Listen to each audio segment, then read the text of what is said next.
Bueno, muy buenas tardes a todos a esta quinta y última sesión de nuestro seminario bufalino, hasta donde queremos llegar el búfalo. El día de hoy tenemos dos invitados súper especiales, el doctor Camilo Andrés Páez Ocampo y el doctor Wilson Andrés Barragán Hernández, los cuales nos darán un empujoncito en esto de la cadena agroindustrial del búfalo. Bienvenidos a todos. Les recuerdo que por favor no olviden llenar el formulario que va a estar al final de la sesión, que es muy importante para los proyectos futuros que vienen en esto de la cadena del búfalo. Sin más, le doy la palabra a la doctora Alba Lucía para que dé inicio y la presentación a nuestros invitados especiales del día de hoy. Muchas gracias, profesor Javier. A todos los asistentes, los participantes, muchas gracias por estar siempre presentes y atender la convocatoria que hace Asobúfalos para tan importantes encuentros que lo que buscan es enriquecer y hacer de la actividad bufalina una actividad todos los días más próspera. En este momento, el día de hoy, nuestra invitación es la última convocatoria que hacemos en esta jornada del seminario ¿Qué tan lejos queremos llegar con el búfalo? Acciones que generan valor. Es la última de 5 sesiones que nos permitieron acercarnos un poco a temas de avanzada a lo largo de la cadena productiva bufalina, al acontecer de Colombia y el mundo en el tema del búfalo. Es así como tuvimos el honor de escuchar el progreso que ha tenido la industria láctea bufalina de la mano de la factoría Garófalo, del señor Rafael Garófalo en Italia, que ha sido un ejemplo a seguir y que ha abierto camino a nivel internacional para la mozzarella de búfala y muchos productos, y sobre todo llevando la especie en sí impregnada en todo su quehacer y su desarrollo de marca. También fue posible escuchar el juicio experto de quien se ha dedicado a romper paradigmas en torno al mercado de la carne de búfalo desde Argentina para Europa, como fue Armando Cadopi con la Filiberta. También para este sector bufalino es valiosísimo conocer el camino recorrido por la Facultad de Ingeniería de Alimentos de la Universidad de La Salle, Bogotá. Ahorita precisamente hablaba con el doctor Javier Rey, que si no me equivoco, la Universidad de La Salle, Bogotá, al frente de él como ingeniero de alimentos, ha sido de los primeros que en Colombia ha desarrollado subproductos cárnicos del búfalo. No sé si ustedes recuerden esta marca tan importante, estos productos tan deliciosos que hacía el doctor Diego Jaramillo y Luz Amparo en Bogotá. Todos estos desarrollos fueron muy liderados y respaldados por la Universidad de La Salle. De eso hace algún tiempo, en este momento estamos retomando este talento y esta capacidad de acción de la Universidad de La Salle y es maravilloso porque nos ayuda a progresar mucho más. Ahora, estos propósitos, este propósito de esta agenda que nosotros diseñamos para ustedes, quería generar una conciencia frente al bienestar animal. Por eso quisimos traer todo ese trabajo que Luis de la Cruz ha adelantado en torno a bienestar animal para el búfalo, especialmente para el búfalo que se ha escrito tan poco en esta materia. También las buenas prácticas de ordeño, el manejo empresarial de un hato bufalero, en una etapa tan neurálgica como la que nos encontramos en este momento, como es la época de partos, de apertura de salas de ordeño, de cuidado del bucerro, de incorporación de tecnologías nuevas, de inversión en infraestructura, que lo que hace es tecnificarnos y tener productos de la calidad que la industria está buscando para llevar estos productos a la mesa de todos los colombianos y del mundo entero. También es importantísimo cómo lo que vamos a escuchar el día de hoy con el doctor Camilo Páez, que nos va a hablar sobre las curvas de lactancia y que nos va a llamar la atención sobre cómo vamos a hacer análisis de investigaciones, análisis del trabajo conjunto que se está haciendo. También el trabajo que adelanta el doctor Wilson en torno al análisis de la carne y cómo el búfalo tiene que detenerse en algunos puntos para poder sacarle provecho a esas bondades que representa la carne de búfalo. Todas la realización de estas actividades tan importantes es muy difícil realizarlas como asobúfalo solamente, solito. Es así como nosotros tenemos el orgullo, el honor y la gratitud de estas empresas institucionales que se nos suman y que nos respaldan, como es Becol, el ICA, Banco Agrario, Finagro y por supuesto el Ministerio de Agricultura. Y somos unos convencidos de que las alianzas con la academia son valiosísimas, de mucho interés y que de verdad generan progreso para el sector bufalino. Es así que el día de hoy, como evento de cierre, quedamos en manos del doctor Wilson Barragán y del doctor Camilo Páez. El doctor Camilo Páez lo tuvimos en nuestro seminario de sistemas de gestión de la producción bufalina. Fue muy acertada sus recomendaciones y queremos compartirla para todos. Y el doctor Wilson Barragán, como se los dije, terminó su doctorado y su gran énfasis es en la carne bovina, el tema del mercado, la aceptación del consumidor. Nos va a contar mucho y va a ser de un gran interés. Espero que aprovechen muy bien esta jornada y de nuevo muchas gracias a la Universidad La Salle. Entonces, doctor Javier, usted me dirá con cuál de nuestros conferencistas damos comienzo a esta jornada.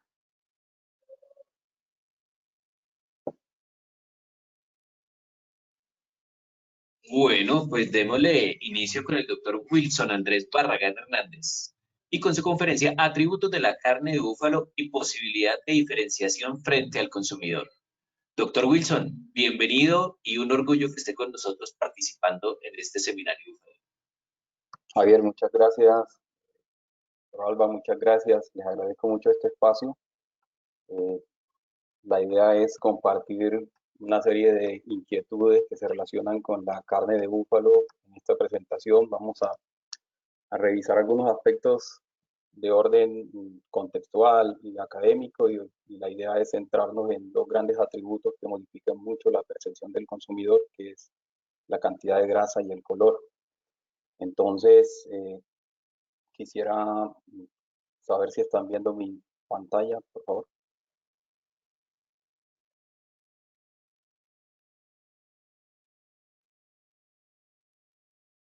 Sí, señor.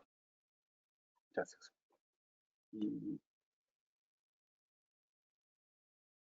acuerdo, puedo pasar a la presentación, perdón. Ahí están viendo mi pantalla. Sí, Wilson, ya lo estamos viendo. Gracias. Bueno, pues para comenzar con esta presentación, yo quisiera poner en contexto esta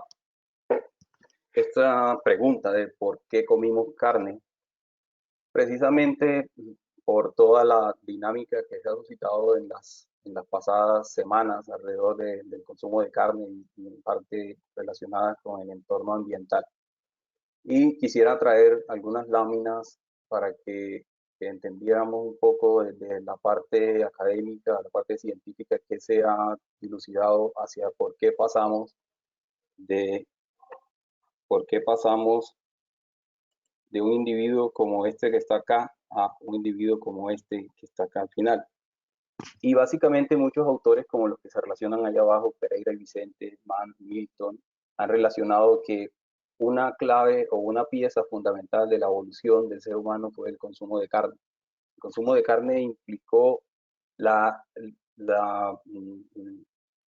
generación de cambios morfofisiológicos, especialmente como lo ven en esta imagen, en la dentadura y en la mandíbula del ser humano.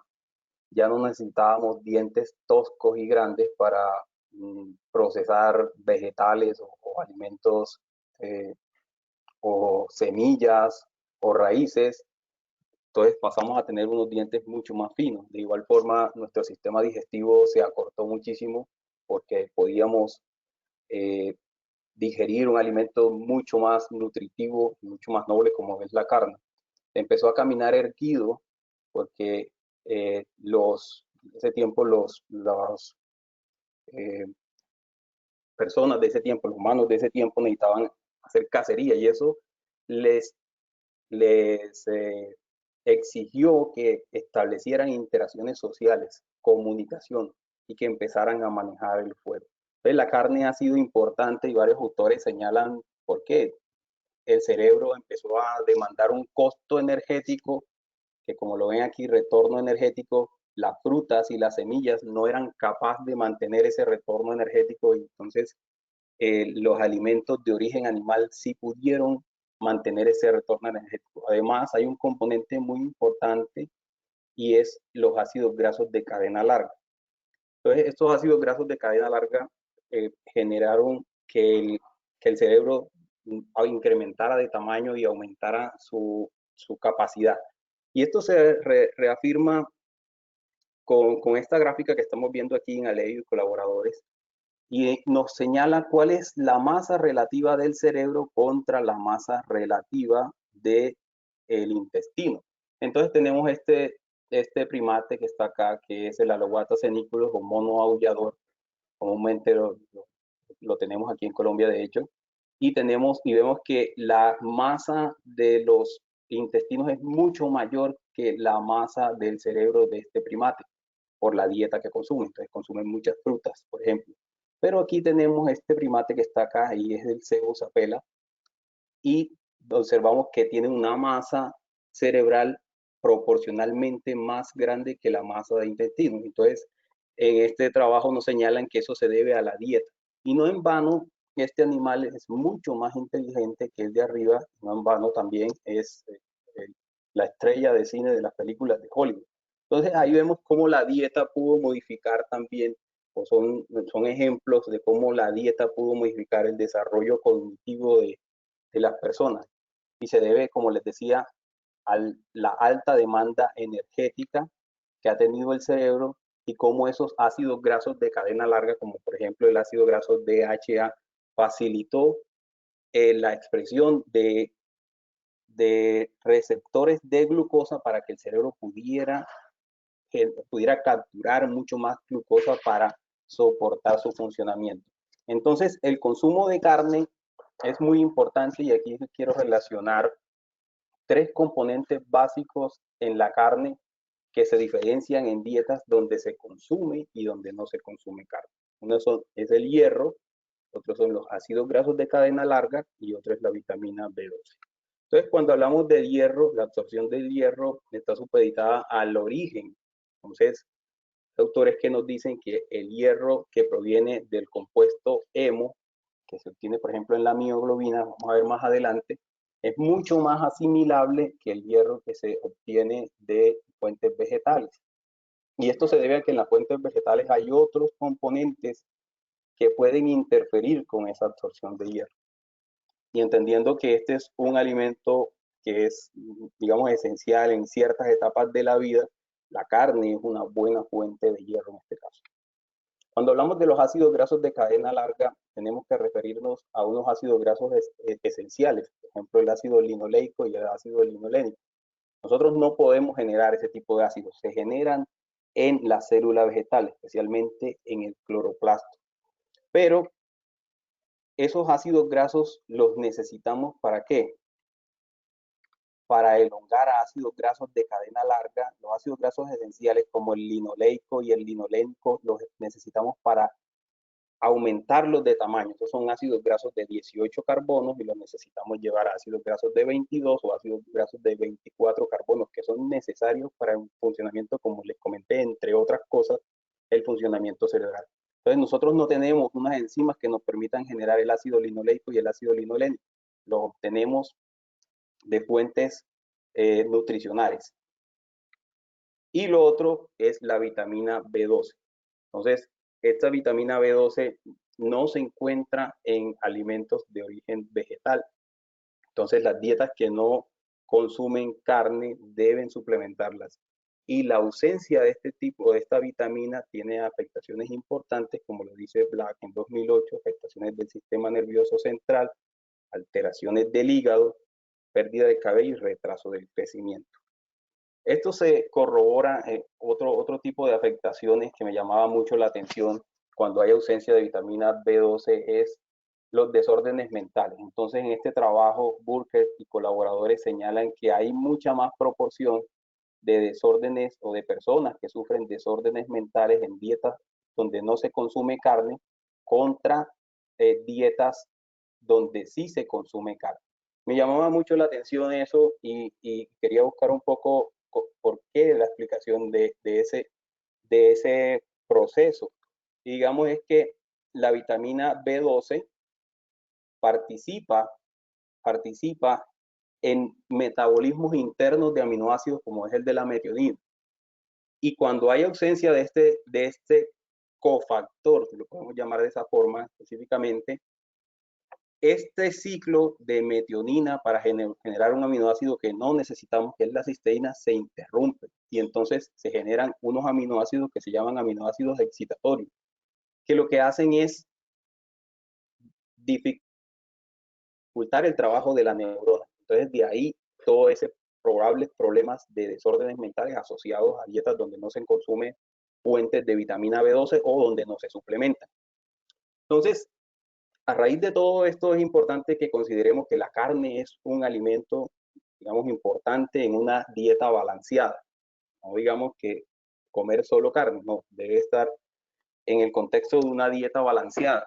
Sin embargo, nosotros que estamos en el entorno de la producción de la carne, nos enfrentamos a limitantes como esto, que hay tendencias en el consumo de proteínas. Entonces hay personas que dicen que pueden consumir proteínas de insectos o proteínas vegetales o proteínas cultivadas y esto cada vez más es una realidad, por lo cual es importante que logremos demostrar los atributos de la carne y de este producto para que los consumidores valoren de manera objetiva con información y puedan hacer sus preferencias o su elección de compra. Este es un trabajo reciente del 2020 publicado en el Congreso Internacional de Ciencia y Tecnología de la Carne y nos señala cómo, por ejemplo, en una muestra de 600 consumidores están pensando qué intención de uso de proteínas alternativas tendrían en el año 2020. Hay muchas personas que están considerando cambiar la proteína de origen animal por otro tipo de proteína. Entonces, cuando vemos acá en este caso sería carne vacuna, vemos que hay personas que están considerando consumir un poco menos carne. Todo esto asociado a temas ambientales, creencias religiosas o preferencias de consumo. Pero son temas que debemos considerar porque en la medida que aportemos información, podemos quitar un poco esos mitos o esa mala información que se masifica por las redes sociales, que ahora tenemos un sinnúmero de fuentes por donde podemos acceder a información que no ha sido verificada, que no ha sido validada, que no es real incluso. Y toda esta información negativa llega al consumidor y hace que obviamente considere o reconsidere el consumo de carnes. Entonces tenemos que combatir este tipo de información negativa con información objetiva. En este punto, entonces, quisiera introducir uno de los primeros, las primeras apreciaciones que me resultaron al desarrollar esta presentación y es qué imagen tienen los consumidores de búfalo en Colombia. Derivando la pregunta de lo importante que es la imagen, lo importante que es la percepción del consumidor, y no solo de la carne, sino del contexto del sistema productivo sobre ese producto, y que eso puede modificar la decisión de compra de los consumidores. Entonces es importante que consideremos la imagen y más adelante vamos a poder discutir un poco más sobre esto. Esto es un bonus track, como quien dice, un aviso parroquial, y es lo que se socializó en las redes sociales sobre el tema del consumo de carne en Bogotá, el problema que suscitó la decisión de no comer carne. Y es una apreciación que quisiera compartirles del doctor Enrique Murgueitio, el director de CIPAD, que siempre nos invita a que pensemos que hablamos del 12, del 14, del 8% que la ganadería es responsable por los gases de efecto invernadero, pero nadie se pregunta qué pasa con la contraparte. Entonces, ahí es donde quiero reafirmar el tema de transmitir información objetiva y que los consumidores tengan la posibilidad de tomar sus propias decisiones con la información y no dejarse guiar por la información que se masifica a través de las redes sociales. Bueno, siguiendo con el tema de la carne, este es un trabajo de la FAO, la proyección de la OCDE, perdón, en español OCDE, es sobre las proyecciones de consumo de carne, en este caso, en los próximos 10 años. Esto se publicó el año pasado. Probablemente todo el tema de la pandemia que hemos vivido podrá modificar estas proyecciones. Sin embargo, a ese momento, la OCDE señalaba que había una proyección positiva del consumo de carne, especialmente de la carne que viniera de bovinos, por diferentes factores, entre ellos que los países en vía de desarrollo estaban pudiendo tener mucho más acceso a la carne, y factores como por ejemplo la peste porcina africana en China, que diezmó la población de cerdos, y una población tan grande como la de China debe buscar fuentes alternativas de proteína, y entre ellos está el consumo de la carne. Entonces, las proyecciones en teoría hasta el 2019 podían ser positivas. Yo creo que ya podrán liberar una nueva proyección sobre el consumo de la carne, pero hasta ese momento había un panorama interesante sobre el consumo de la carne, y yo creo que ahí la carne de búfalo tiene cabida. Entonces, ¿cuánto de carne consumimos nosotros? Miren, quisiera traerles a colación este trabajo reciente también. Dice, por ejemplo, que Dinamarca, Irlanda, Países Bajos, el Reino Unido y Finlandia están consumiendo entre 144 y 211 gramos de carne al día. Y esa carne, esa, digamos, cantidad de carne que se consume está teniendo un aporte significativo en proteínas, si lo podemos ver ahí, que oscila aproximadamente entre el 29 y el 41% de la proteína necesaria para un adulto en el día. Asimismo, ácidos grasos poliinsaturados, vitamina B12, hierro y zinc. La guía nutricional del ICBF en Colombia señala que deberíamos estar comiendo alrededor de unas 60 gramos por porción. Nos dice más o menos cuántas porciones en el día, o creo que son más o menos 2 o 3 porciones por semana. Yo creo que los países desarrollados están diciendo que el consumo de carne es importante dentro de una dieta balanceada, como le repito.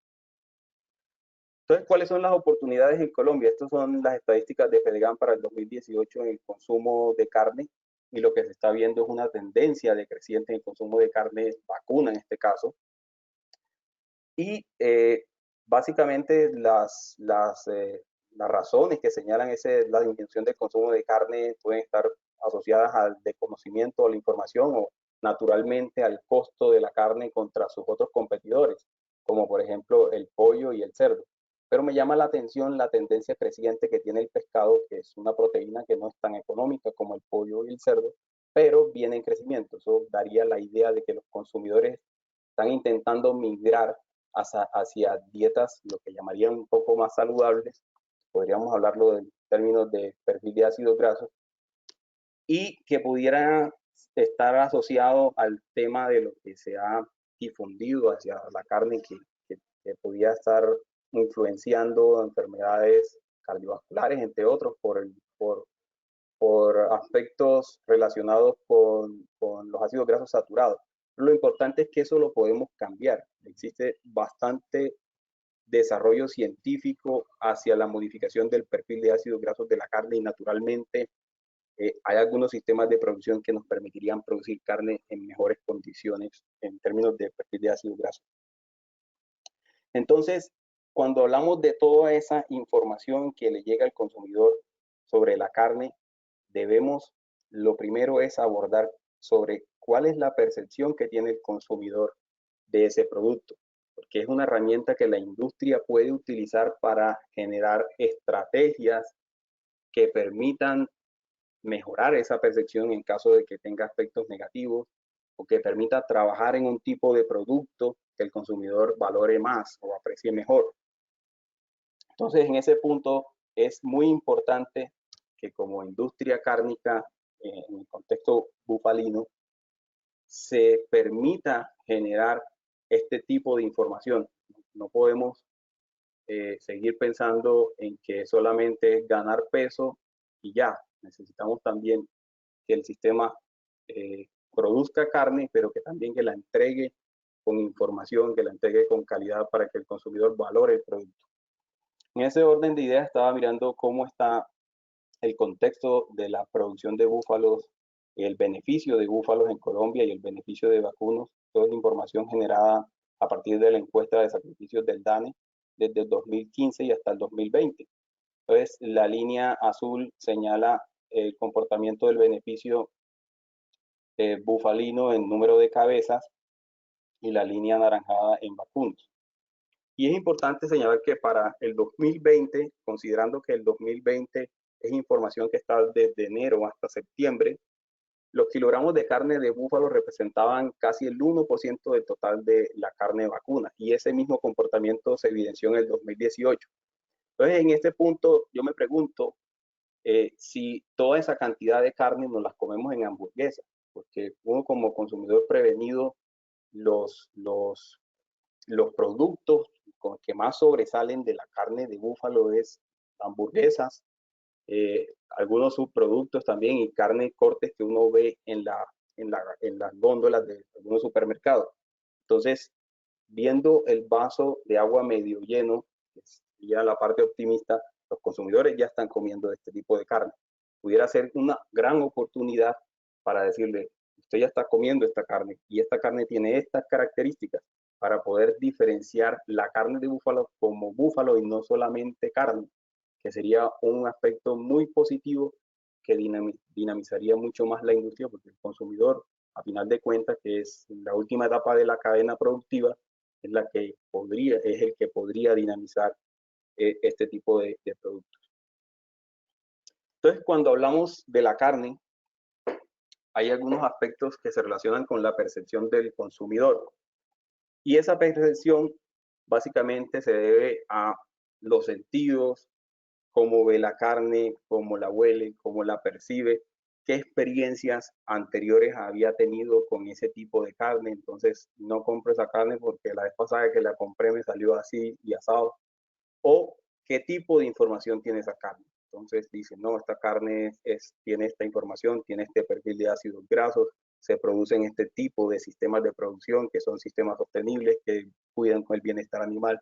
¿Qué expectativas tiene ese consumidor cuando ve un producto como esto? Entonces, en términos académicos, se ha asociado que esta percepción se puede agrupar en dos grandes características intrínsecas y características extrínsecas. Cuando hablamos de esas características intrínsecas, estamos hablando de todas las características que no se pueden modificar en la carne sin cambiar su naturaleza. Entonces hablamos del color, de la grasa, de la capacidad de retención de agua, etc. Cuando hablamos de atributos extrínsecos, son atributos que se pueden modificar en la carne sin cambiar la naturaleza del producto. Entonces hablamos de atributos como el precio, la marca, el sistema de producción, la huella de carbono, entre otros. Entonces todos estos factores modifican de manera significativa la percepción del consumidor.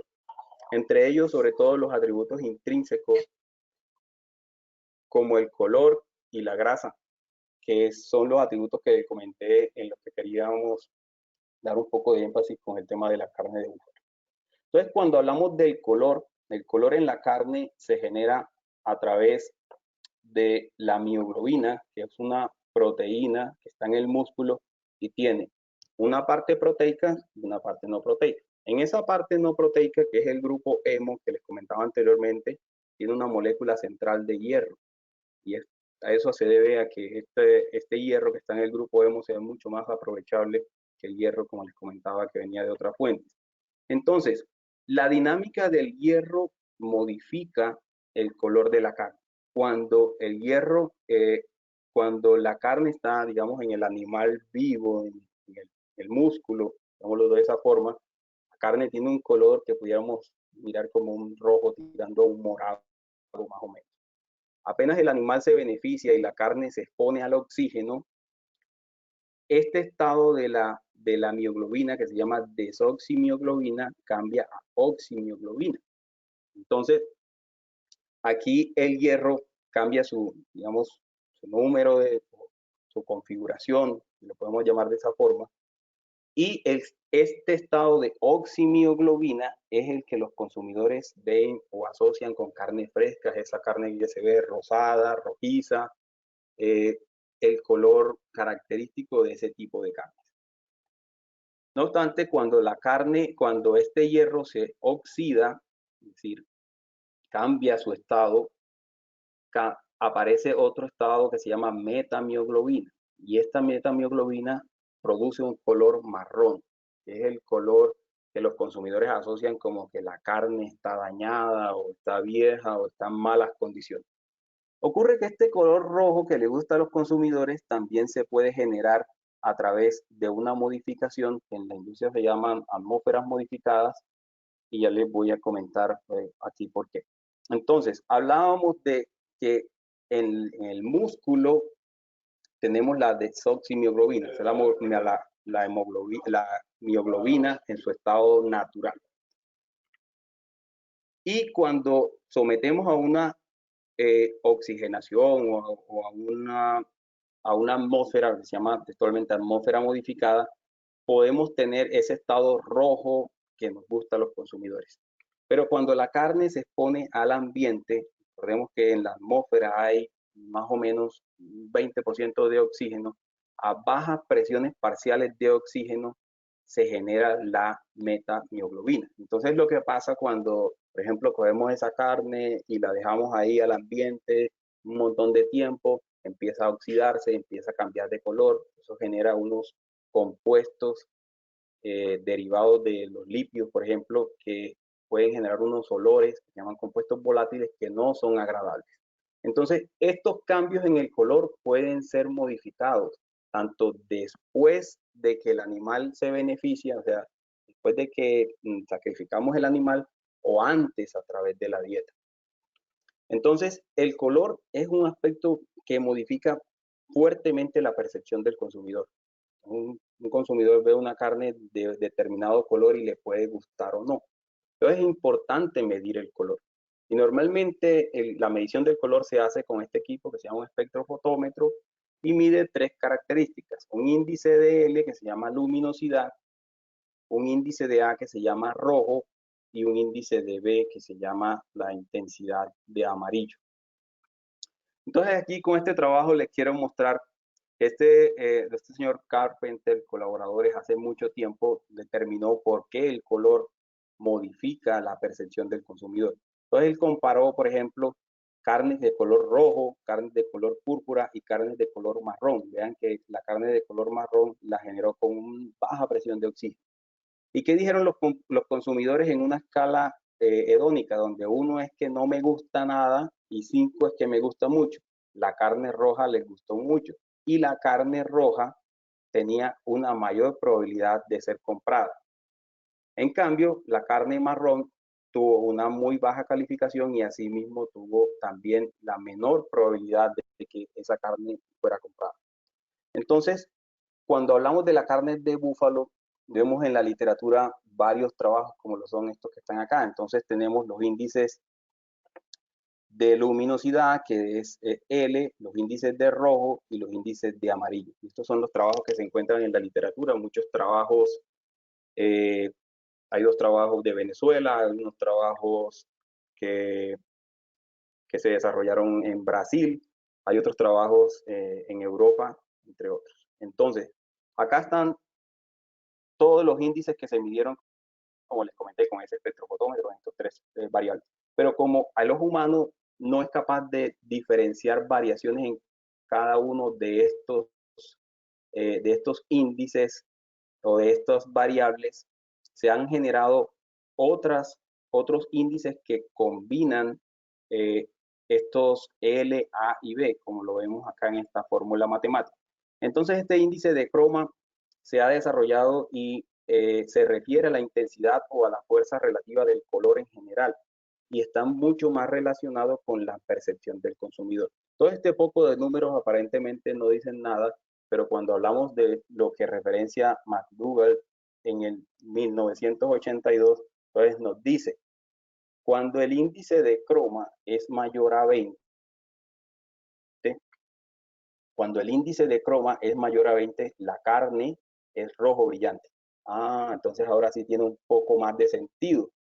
Y estoy viendo cuáles índices de croma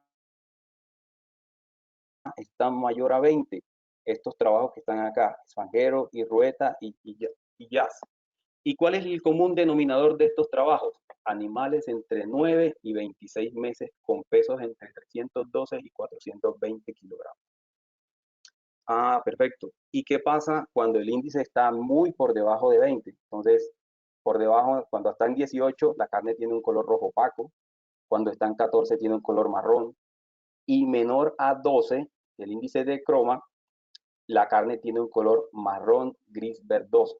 En este punto hay aproximadamente un 60% de metamioglobina. ¿Recuerdan el estado que les comenté de la mioglobina, que es el que se asocia con rechazo de los consumidores? Perfecto. Y entonces, ¿qué características tienen estos trabajos que publicaron este valor por debajo o muy por debajo de 20?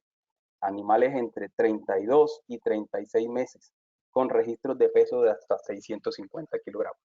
En ese orden de ideas podemos apreciar que a medida que estos animales fueron creciendo, fueron madurando, el color de la carne varió muchísimo. Entonces, ¿a qué se debe? Posiblemente, dos respuestas que encontré en la literatura, pueden existir algunas más. La concentración de mioglobina. Dosi colaboradores en el 2016 demostró que la mioglobina en la carne de búfalo es mucho mayor, o significativamente mayor, perdón, que en la carne vacuna. Otra característica que hay que considerar, los tipos de fibras musculares. Entonces existen varios tipos de fibras musculares. Hay unas fibras que comúnmente se llaman fibras blancas y hay otras que comúnmente se llaman fibras rojas. Francisco y colaboradores en el 2011 demostraron en este trabajo con búfalos confinados, que eso deberíamos tenerlo en cuenta porque como un denominador de nuestro sistema de producción es a pastoreo, que a medida que avanzan en peso, pasando de los 450 kilogramos hasta los 540, principalmente hasta los 510, las fibras lentas, que son las fibras rojas, incrementan. Entonces, esto nos está indicando que deberíamos enfocarnos en saber cuáles son los cambios del color en la carne de búfalo a través del sistema de producción, a través de las edades, para encontrar una edad a la cual podamos cosechar estos animales, beneficiar estos animales y producir una carne que tenga mayor capacidad o mayor probabilidad de ser aceptada por el consumidor. Entonces, como les comentaba, el color de la carne se puede modificar. Hay algunas condiciones antes del sacrificio y hay otras condiciones después del sacrificio. Las dietas modifican el color de la carne, principalmente la variación entre pasturas y concentrados, la adición de vitaminas, la adición de aceites esenciales y polifenoles que actúan como antioxidantes. En otras condiciones que se pueden influir, como lo decía y se los demostraba con los trabajos, la edad, entre ellas el sexo y el almacenamiento.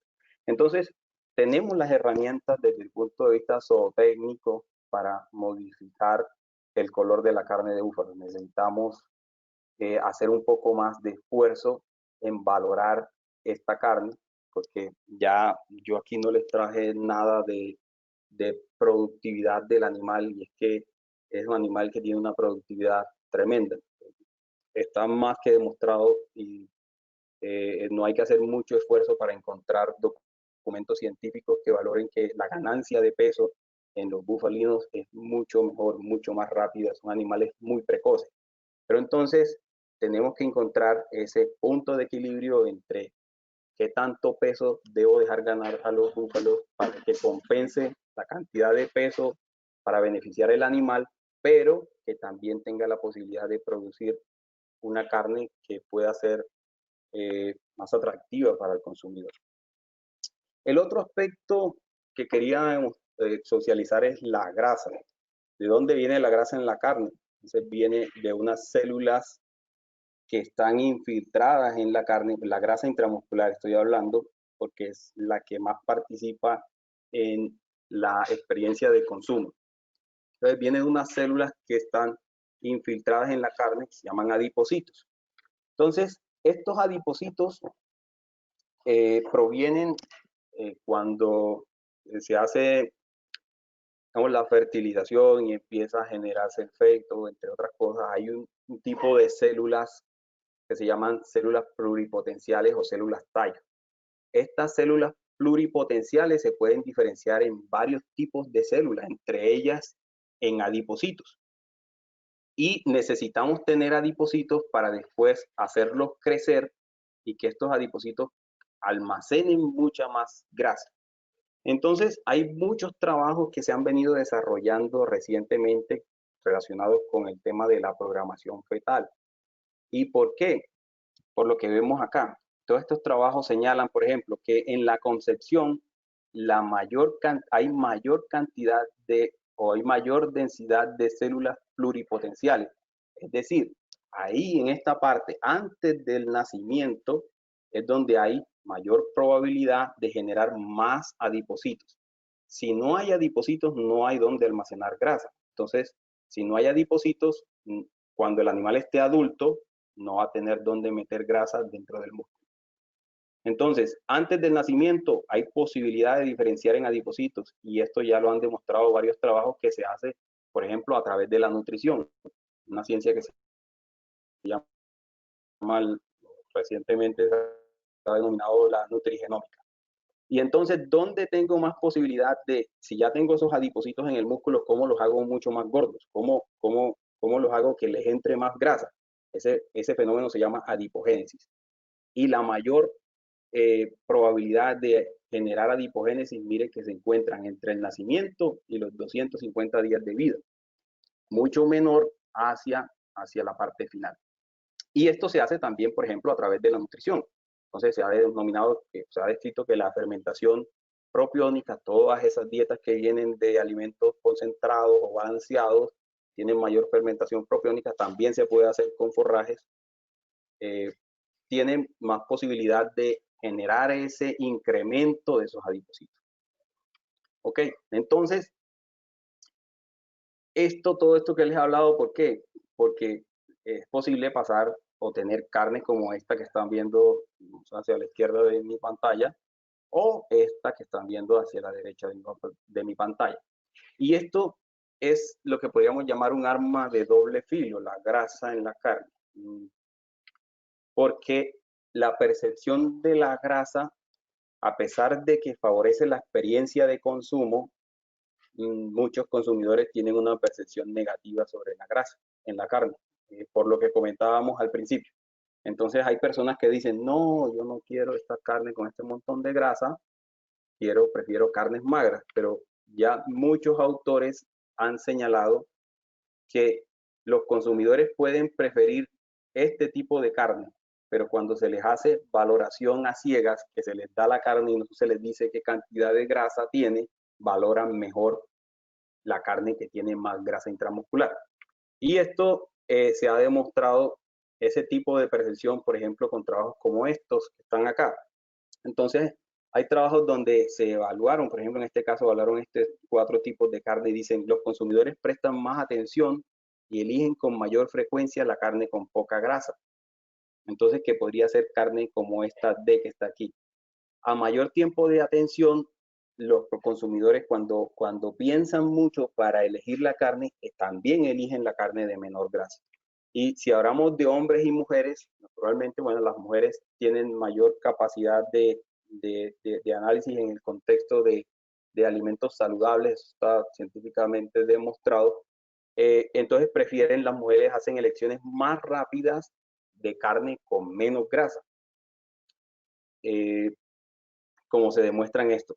Pero alrededor de ese consumo de grasa, entonces, los búfalos tienen la capacidad de tener una carne con menor cantidad de grasa. Y entonces pudiéramos decir, bueno, eso es importante.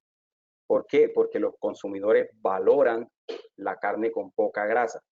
Pero ahí tendríamos que considerar la otra contraparte. Hasta el punto de vista de evaluación por percepción sería interesante. Es una carne magra y los consumidores podrían valorarla. Pero, ¿y qué pasa con la experiencia de consumo? Entonces, en estos trabajos que se relacionan acá, muchos comparten la información de color, otros nuevos. A excepción de estos dos trabajos que están aquí, Hassan y Cruz Rodríguez, que tienen grasa intramuscular de 10 y de 7%, esto debe ser, no lo dicen, pero debe ser en base seca, no en base húmeda.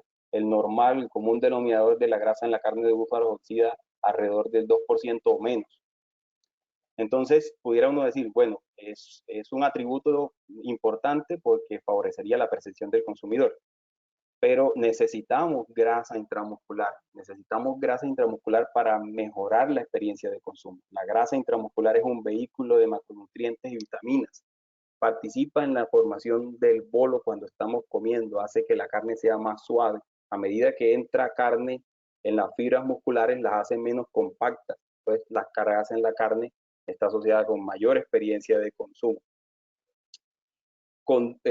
La grasa en la carne conduce más lentamente el calor, entonces se hace una mejor cocción de la carne. La grasa en la carne es importante. Y aquí resaltamos lo que decíamos anteriormente con relación a la grasa en la carne de búfalo. Sí, tiene menos grasa, pero entonces estos trabajos que han abordado el perfil sensorial de la carne de búfalo, cuando hablamos de jugosidad, en evaluaciones en estos primeros casos que van de 1 a 9, donde 1 es que no les gustaría y 9 que les gustaría muchísimo, tienen calificaciones que oscilan entre 4.3, 4.6, 5.7.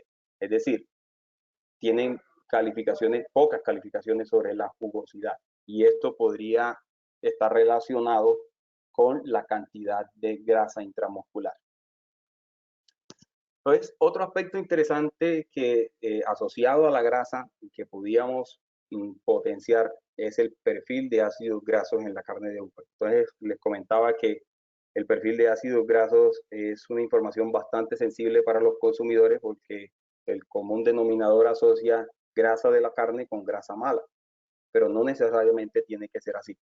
En el contexto de búfalos, esta publicación que es del 2019, que es una revisión sobre las características bioquímicas y nutricionales de la carne de búfalo, señala al comparar la carne de búfalo con la carne vacuna, que en la carne de búfalo se encuentran mayor concentración de ácidos grasos saturados.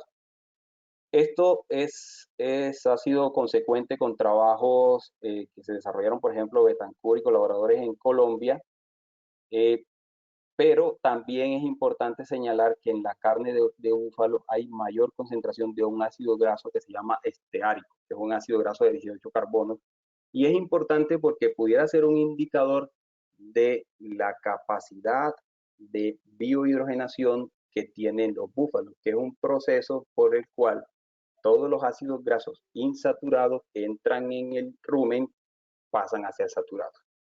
Entonces, otro trabajo, Rodríguez y colaboradores comparando búfalos mediterráneos con Nelore en Brasil, también señala la misma situación, aún más acentuado en la diferencia de ácido graso esteárico.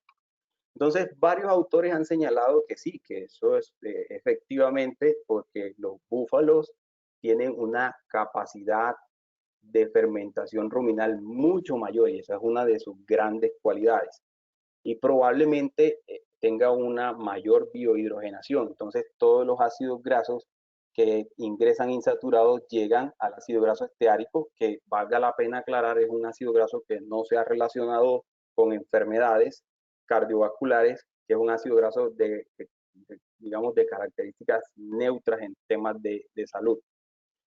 Entonces, ¿por qué es importante esto? Porque este proceso de biohidrogenación también se puede modificar desde el punto de vista zootécnico, desde el punto de vista nutricional. Entonces, si hay una mayor cantidad de biohidrogenación, entonces hay mucha mayor probabilidad de obtener unos ácidos grasos que se encuentran en la mitad de este proceso, como lo son los ácidos grasos de configuración trans de origen ruminal. Entonces, esto es una potencialidad que ya ha sido publicada.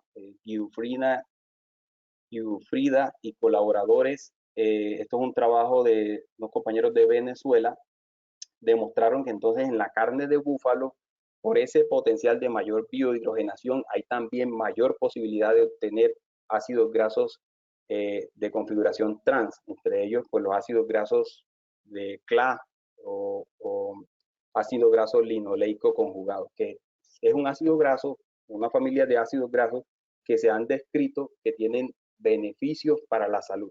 Entonces, un atributo que, listo, los ácidos grasos o la carne de búfalo pudiera tener poca grasa. Pudiéramos incrementar un poco más de grasa con el beneficio de que pudiéramos modificar también ese perfil de ácidos grasos en la grasa, entendiendo que ya se ha demostrado que podemos obtener en los búfalos mayor cantidad de ácidos grasos de configuración trans debido a todas esas características ruminales que tiene este animal.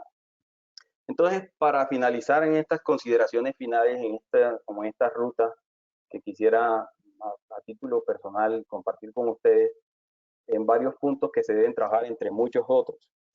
Pero yo empezaría por, debemos mejorar la imagen del búfalo. Es decir, no pudiéramos seguir jugando el partido bien, pero perder, no meter gol. Entonces, tenemos un animal que es, a mi juicio, y es una opinión muy personal, es casi mágico. Yo he visto animales de estos comer alimentos henos de baja calidad y tener unas producciones increíbles. Entonces, es un animal que se debe explotar de mucho mejor forma. ¿Esto cómo lo harían? Mejorar la calidad del búfalo, a mi juicio, podría ser con sistemas sostenibles. Y este es un punto que podría apuntarle, o como dice coloquialmente, matar varios pájaros de un tiro. Por ejemplo, si el animal consume taninos, los taninos son frecuentes en algunas especies arbustivas, son compuestos secundarios de especies arbustivas que se encuentran, por ejemplo, en sistemas silvopastoriles, como por ejemplo la leucaena. La leucaena tiene taninos. Estos taninos podrían apuntarle a modificar la biohidrogenación ruminal, podrían apuntarle a trabajar el tema del color de la carne y minimizar la probable oxidación de la carne. Y además podrían apuntarle también a modificar un poco el tema de las emisiones de metano desde el punto de vista ruminal. Entonces, apostarle a sistemas sostenibles con búfalos es una gran iniciativa que debería ser valorada por todo lo que trae esta apuesta. El otro, indiscutiblemente, es fortalecer la investigación. Muy poquitos trabajos encontré en Colombia, y específicamente trabajos en revistas científicas. En Venezuela hay varios trabajos publicados en una revista que se llama Mid Science, que es una de las revistas referentes en calidad de carne.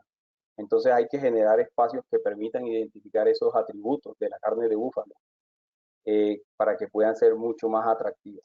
Lo otro es trabajar con el consumidor. Indiscutiblemente hay que trabajar con el consumidor porque es el dinamizador de la cadena.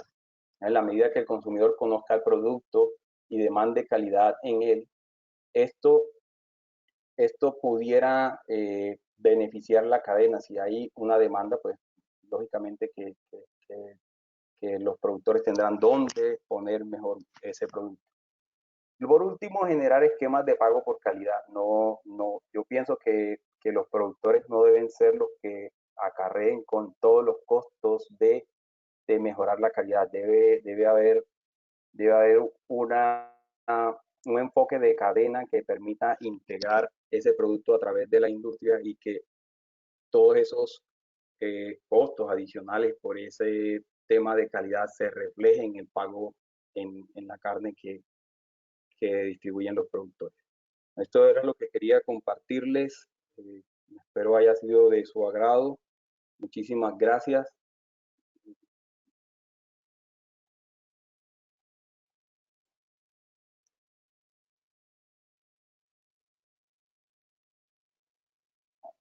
Bueno,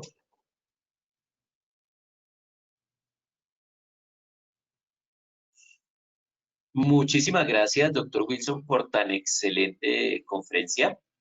Invitamos pues, al auditorio a hacer las preguntas que tengan en el módulo de preguntas y compartiremos unas 2, 3 preguntitas con el doctor Wilson, pues para que pues tengamos un panorama de estas dudas que tienen al respecto nuestros invitados. ¿Listo? Tenemos una acá ya, doctor Wilson, y es, ¿qué estrategia se debería manejar para evitar que el búfalo de agua contribuya a la eutroficación de los cuerpos de agua por las excretas?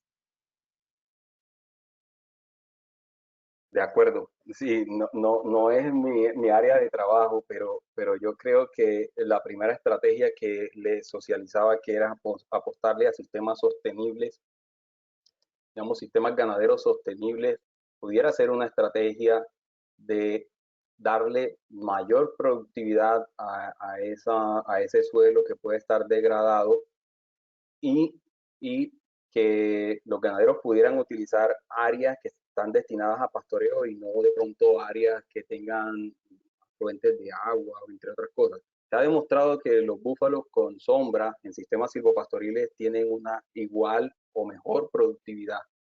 Que en ese orden de ideas no necesitaríamos tantos cuerpos de agua, pero como les digo, no es mi área de trabajo y pudiera ser que una persona que estuviera mucho más relacionada con la parte de producción pudiera tener otro punto de vista. Bueno, muchísimas gracias. ¿Alguna otra preguntita? Invitados del público. Bueno, creo que por el momento no hay más preguntas, doctor Wilson. Muchísimas gracias por esa excelente conferencia y a los invitados les digo, si tienen algunas dudas, si tienen alguna preguntita, nos la hacen llegar, que nosotros con mucho gusto se la haremos llegar al doctor Wilson, pues para poderla responder en el menor tiempo posible. Doctor Wilson, muchísimas gracias y de verdad un placer haberlo tenido acá en este seminario bufalero. A ustedes, muy amables, muchas gracias por extenderme esta invitación. Estoy muy contento de poder contribuir en la medida de lo que pueda con esta iniciativa. Muchísimas gracias. Muchas gracias, doctor Wilson. Con el permiso de ustedes, voy en este momento a compartir unos videitos de nuestros patrocinadores.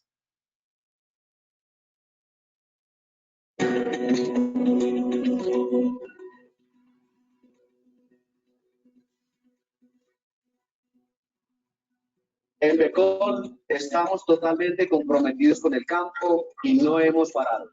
Adoptamos todos los protocolos posibles para garantizar la seguridad y tranquilidad de nuestro equipo. Seguimos comprometidos con nuestros clientes, entregando kits de seguridad para su cuidado y llevando nuestros productos a tiempo con los más altos estándares de calidad. El compromiso lo llevamos marcado. Trabajamos por el bienestar de nuestros colaboradores. Nos aseguramos que todos tengan las medidas sanitarias para salir, permanecer en la empresa y regresar bien a sus hogares. Hemos establecido medidas estrictas de bioseguridad y seguimos trabajando día a día en ellas para proteger a quienes nos inspiran. Feliz de estar trabajando en Becol. Con Becol me siento protegido. En Becol estoy tranquila. Becol cuida de mí. ¿Tú confías en nosotros? Y Becol sigue firme para ti. Seguimos manteniendo los protocolos para cuidar de todos. Comprometidos con el campo, unidos.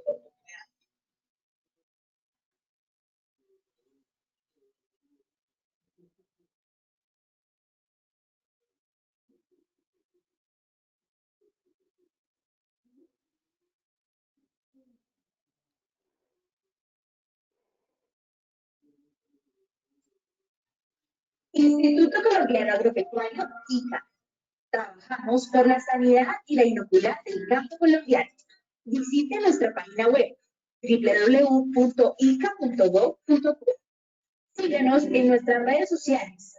Escriba vía WhatsApp al número 318-594-0966, solicitando el enlace para ingresar al grupo informativo.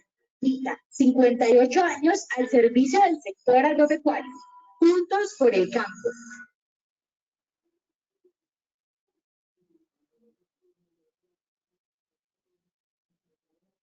Bueno, muchísimas gracias, doctora Alba. Le doy la palabra para presentar al siguiente invitado. Muchas gracias, doctor Javier. Antes de presentar a nuestro siguiente panelista, quiero darle los agradecimientos al doctor Wilson Barragán, quien ha tocado temas claves y neurálgicos de la actividad bufalina. Algo muy importante es la realidad y la importancia, y sobre todo que nosotros tenemos que aprovechar esa bondad del búfalo, que podemos obtener una ceba temprana. Con evidencias y con resultados de investigaciones, el doctor Wilson nos demostró que tiene mayor aceptación para el consumidor animales que se sacrifican a una edad temprana por el color, la coloración de la carne, que ha sido algo que en el búfalo nos han cuestionado mucho. Entonces, este es algo que tenemos que resaltar.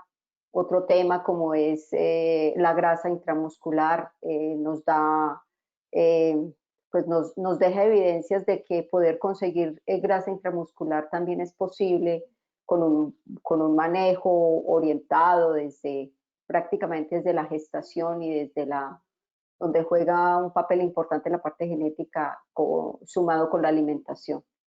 Y el camino que nos muestra para mejorar esta cadena productiva refleja que la participación no está en manos solamente del productor, sino absolutamente de todos los que estamos en toda la cadena productiva. Muchas gracias, doctor Wilson. Para Sobúfalos es motivo de orgullo saber que está con nosotros y que nos está apoyando, y la disposición de usted respaldar todos los emprendimientos que desde la asociación y los productores generemos. Y lo más importante es la institución que también usted representa, que de pronto omitimos comentarles. El doctor Wilson Barragán es funcionario de Agrosavia, y que Agrosavia es una institución con la cual Asobúfalos está firmando convenio de apoyo interinstitucional para el mejoramiento genético. Estamos empezando a construir un proyecto de mejoramiento genético, el cual pretende darle cobertura a todos los búfalos de este país. Entonces, para nosotros es motivo de gratitud y de orgullo saber que tenemos estas instituciones que nos respaldan. A continuación nos va a acompañar el doctor Camilo Páez con una conferencia muy pertinente para el momento, que es la evaluación del desempeño de la curva de producción de la leche. El doctor Páez es un analista de sistemas productivos ganaderos, y seguro que va a ser muy enriquecedor para todos este conocimiento que nos va a compartir. Bienvenido, doctor Camilo, y muchas gracias por su tiempo. Buenas tardes, y buenas tardes para todos los participantes al seminario. Y pues la idea es compartir con ustedes unos conocimientos acerca de cómo poder abordar el tema de la producción de leche y su interpretación a través de la curva de producción. Entonces, pues sin más preámbulos, démosle paso pues al tema. ¿Tenemos buen sonido? ¿Aló? Escucho muy bien. Ok.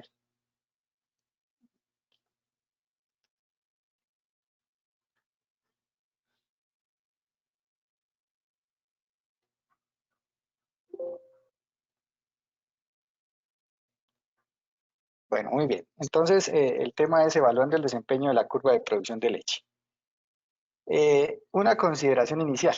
Antes de hablar de la evaluación de la lactancia, de la curva de lactancia, es importante resaltar que se debe tener un sistema de información que permita realizar un análisis conciso, eficaz, pertinente y aplicable. De lo contrario, será muy difícil, ¿sí?, fijar metas y objetivos tangibles en periodos de tiempo relativamente cortos.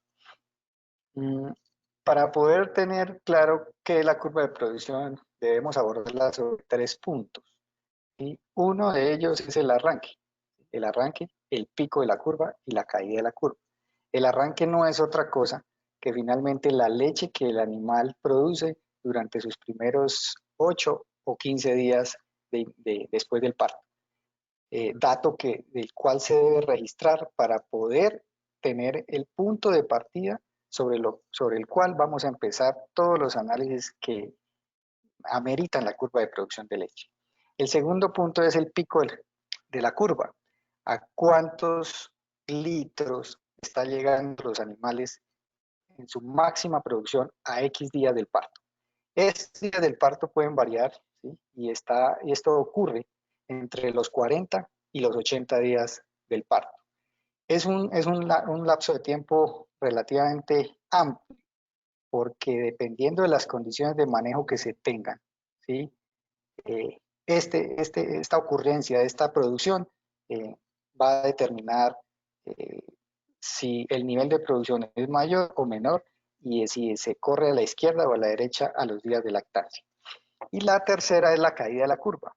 ¿Qué porcentaje de la producción de leche se va perdiendo mes a mes después de que el animal alcanza su máximo pico de producción?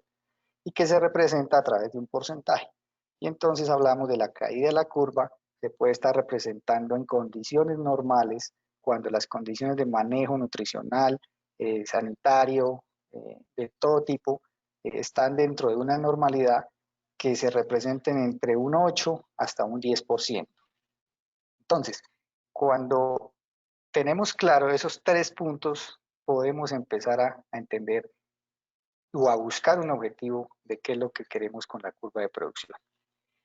En el tercer punto que hablábamos de la curva de producción y la caída, aquí represento a través de un ejemplo cómo poder llegar a determinar ese porcentaje de caída de la curva. Para ello, la fórmula matemática que nos presenta el modelo es cuántos litros tenemos al pico, dependiendo de unos días, y cuántos días tenemos a la producción del día 150. Cuando sabemos estos dos valores, ¿sí?, entonces el modelo matemático, ¿cómo funciona? Entonces, la producción al pico, en este caso, por ejemplo, 19.5, le vamos a restar la producción al día 150, que serían 10.6 litros.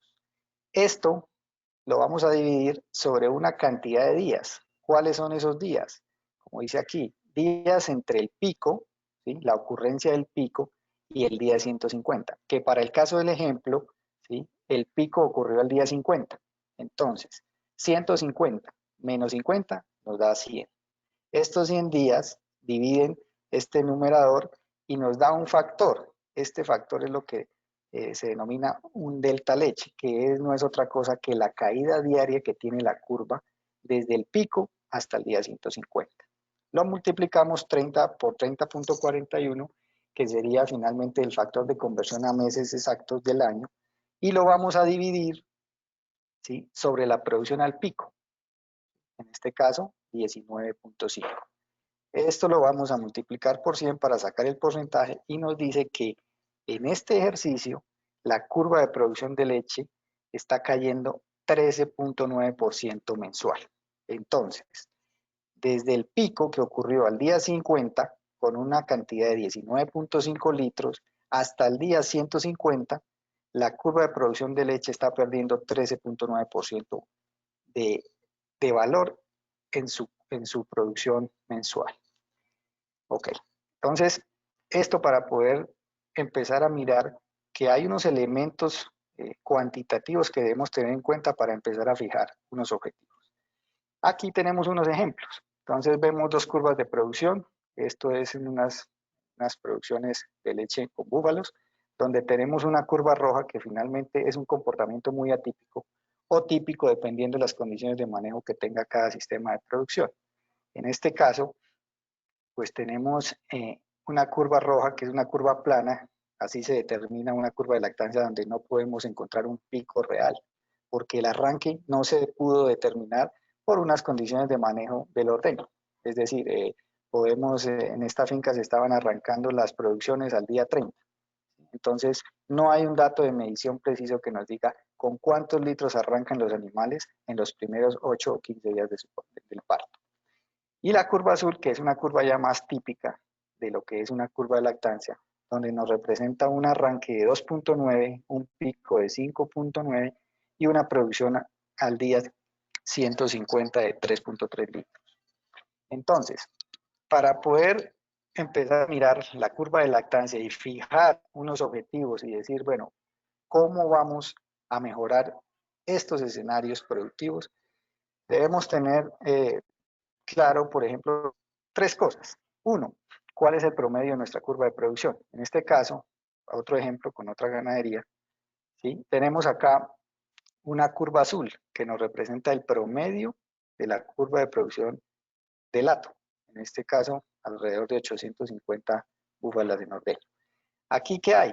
Un arranque de 2.9, un pico de 5.9 y una producción al día 150 de 3.3. ¿Qué es importante? Conocer ese punto. ¿En dónde está nuestra producción actual y a dónde se quiere llegar? ¿Qué es la curva roja? La curva roja es la curva de producción de los animales de primer parto, ¿sí? Que ya vamos a profundizar un poco en el tema. Donde tiene un arranque de 2, un pico de 5.3 y una producción al día, al día 150 de 2.8. Y luego el valor máximo de una curva de producción de los ganados adultos, que en este caso se localizan hacia los 7 partos, ¿sí? Donde nos representa un arranque de 3, un pico de 8 y una producción al día 150 de 3.9 litros. ¿Qué tenemos aquí? Los tres porcentajes de cada una de las curvas y sus caídas.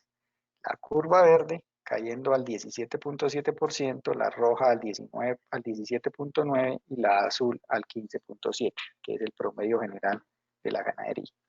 Entonces, esta información es lo que es importante conocer cuando finalmente queremos abordar y queremos hacer un mejoramiento genético de nuestra productividad.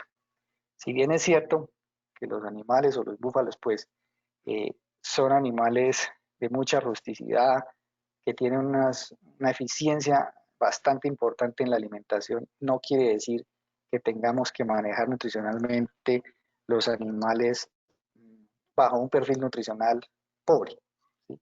Por consiguiente, poder mejorar estas curvas de producción implica tener en cuenta unos factores que considero los más importantes en mi concepto porque son los que nos van a definir de qué va a depender esos 3 puntos en la curva. Pueden haber muchos más factores, ¿sí? En este caso voy a citar 9 como factores importantes que considero que son los puntos críticos del proceso de mejoramiento de la producción de leche en cualquier sistema de producción donde se ordeñen animales, sean vacunos o sean búfalos. Entonces, empecemos. La composición del hato en cuanto a tercios de lactancia y número de partos y producción por parto. Entonces, ¿qué tenemos acá?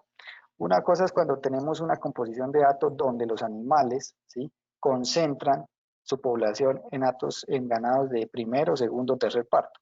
Y otra cosa es cuando tenemos al lado derecho, mirando la gráfica, la tabla, una concentración de animales de cuarto, quinto y sexto parto.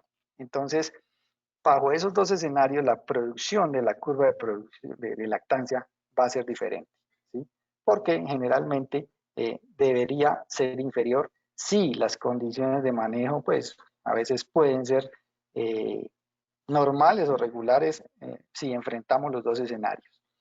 Cuando tenemos una concentración de animales de primero, segundo, tercer parto, lógicamente, como veíamos en la curva roja, ¿sí?, no es una curva que sea de animales maduros, entonces por consiguiente tenemos mucho potencial para explorar en el tiempo o en el transcurso del tiempo, es lo que nos diría la interpretación que tendría este hato. Un hato con esta composición nos quiere decir que un hato a edad madura, si por ejemplo, por decir una cifra, el promedio de producción del hato es de 4 litros, entonces podríamos estar esperando que en edad madura este hato llegue a producciones de 5 o 5.5 litros promedio por animal por día. Comparado con este, que finalmente es un hato donde ya la población madura nos está representando una cantidad de litros X y que finalmente ese es el comportamiento normal y la máxima producción que pudiéramos esperar. Otra cosa importante aquí es que lógicamente no es bueno tener unas poblaciones tan tan desuniformes en cuanto al número de partos, como lo vemos aquí. Por ejemplo, aquí tenemos 4 animales de primer parto, 10 de segundo, 32 de tercero. Porque finalmente, ¿qué pasa?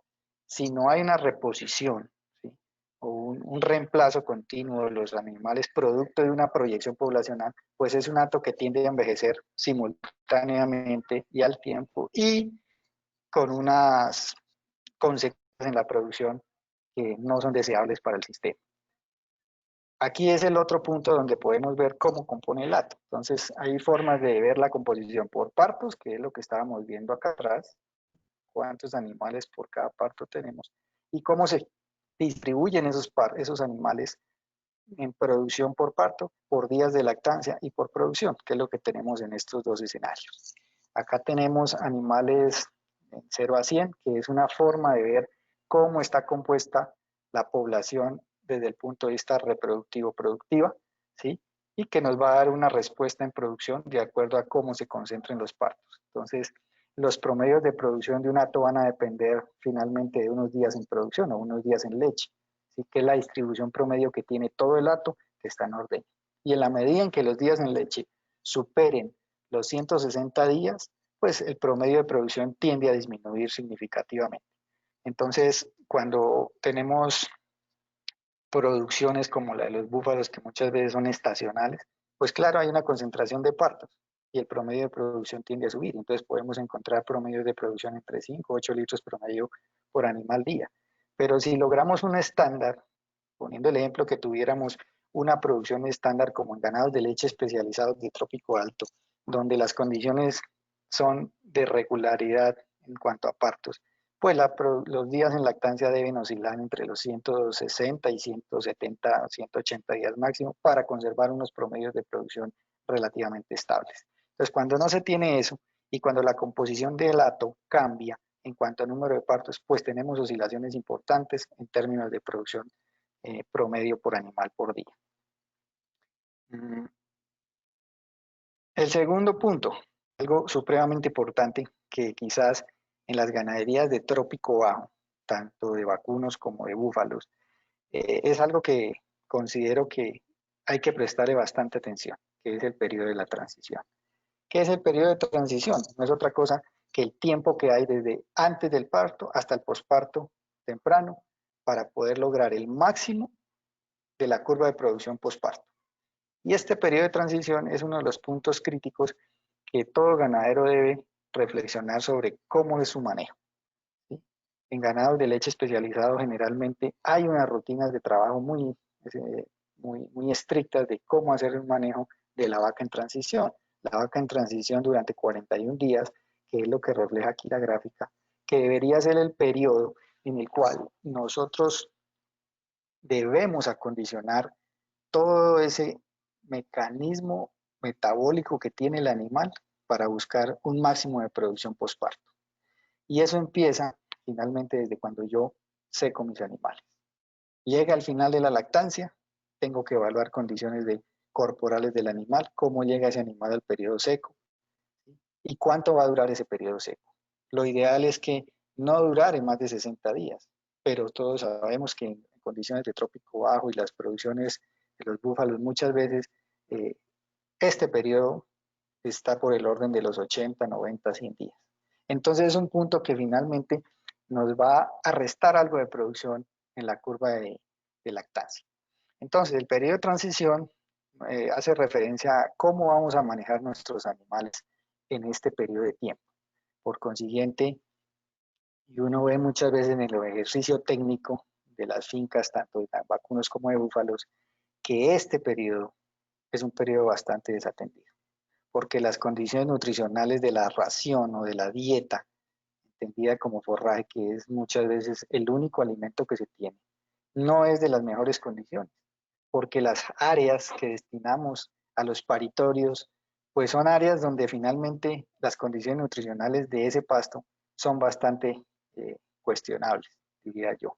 Entonces, la invitación es a que el ganadero tenga en cuenta estos 21 días antes o un mes antes para las vacas primerizas o las búfalas primerizas, ¿sí? Que se concentren mucho en preparar su animal antes de, no que este animal que está aquí empiece a perder peso antes de que llegue aquí.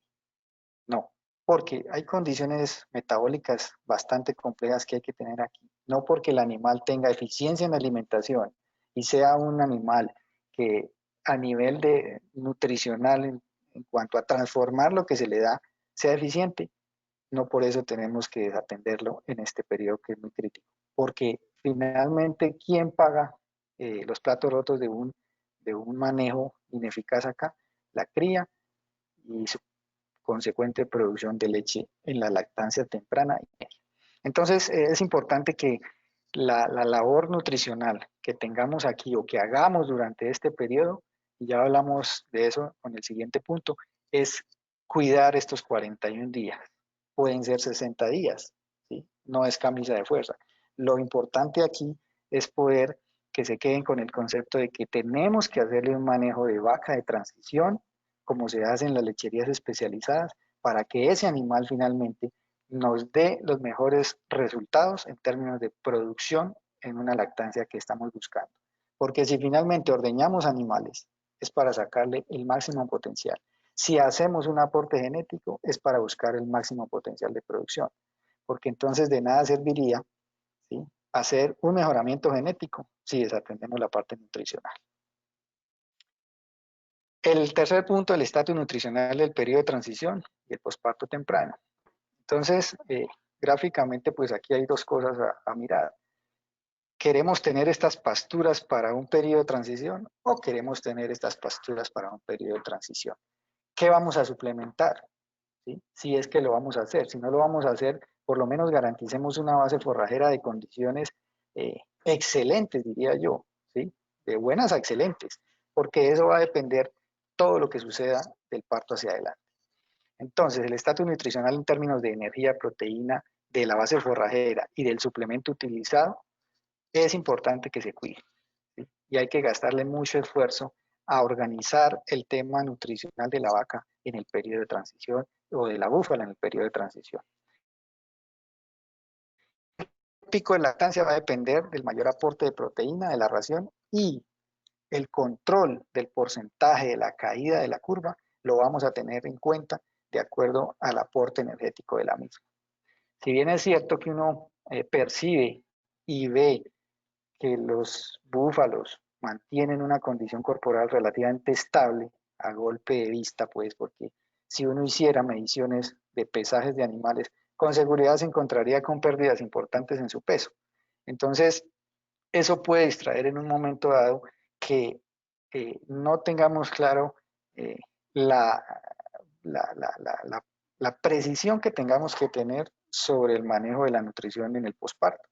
Entonces, esos dos elementos, finalmente, si uno quiere lograr el máximo potencial de producción de una curva de lactancia, es asegurar una buena fuente de proteína y un control de la dieta a nivel energético para contrarrestar la caída de la curva. Como veíamos en los ejemplos, esas curvas que caen al 17%, pues uno diría, hombre, ¿cómo podemos lograr que caigan al 13%? ¿Sí? Uno diría, de pronto, no es posible que busquemos una caída del 5%, que sería una cosa bastante interesante. Pero el tema es poder, desde el punto de vista de manejo nutricional, manejo en sí de todas las condiciones que implica el manejo sanitario, hacer un control en cuanto a la caída de la curva de producción de leche. Porque ahí es donde perdemos bastantes litros por lactancia, ¿sí? Porque de esos 3 puntos que hablamos es donde se nos definen los litros por lactancia que finalmente estamos buscando en una producción de leche. Si van a ser 1.000 litros por lactancia, 1.500 litros por lactancia, 2.000 o hasta 2.000 o hasta 3.000 litros por lactancia, ¿sí? ¿A cuánto queremos llegar? Y a cuánto queremos llegar implica entrar a mirar estos puntos que estamos viendo. Como punto, la raza y el estatus genético. independientemente de la raza que tenga cada ganadero, ¿sí? El tema es buscar animales de calidad.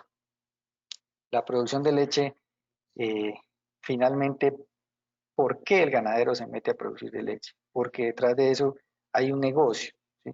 Debe haber utilidades, debe haber un resultado económico positivo que satisfaga la operación. De lo contrario, pues no tiene como mucho sentido el tema. Entonces, independientemente de la raza, tenemos que buscar animales de calidad, ¿sí? Y un animal de calidad es aquel que me da mi máximo potencial de producción con mis recursos a nivel de alimentación y nutrición que yo pueda entregar.